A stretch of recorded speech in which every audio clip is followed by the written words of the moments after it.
আসসালামু আলাইকুম ওয়া রাহমাতুল্লাহ। আজ আমরা শিখব অজুর ফরজ সম্পর্কে। অজুর ফরজ হচ্ছে চারটি। 1. মুখমণ্ডল ধোয়া। মুখমণ্ডল অর্থাৎ কপাল থেকে থুতনি পর্যন্ত এবং এক কানের লতি থেকে অন্য কানের লতি পর্যন্ত পুরোটা একবার ধোয়া ফরজ। 2. কনুই সহ হাত ধোয়া। 2 হাত কনুই পর্যন্ত ভালোভাবে ধুতে হবে। ডান হাত এবং বাম হাত উভয়ই কনুই সহ ধোয়া ফরজ। 3. মাথা মাসেহ করা। মাথার কিছু অংশ মাসেহ করা অর্থাৎ ভিজা হাত দ্বারা একবার মাসেহ করা ফরজ। 4.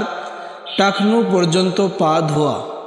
2 পা টাকনু পর্যন্ত ধোয়া ফরজ। ডান পা এবং বাম পা উভয়ই টাকনু সহ ধোয়া আবশ্যক।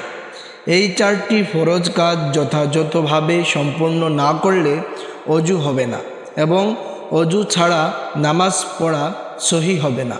প্রিয় দর্শকবৃন্দ, পরবর্তী ভিডিও পাওয়ার জন্য চ্যানেলটিকে সাবস্ক্রাইব করে পাশে থাকবেন ইনশাআল্লাহ।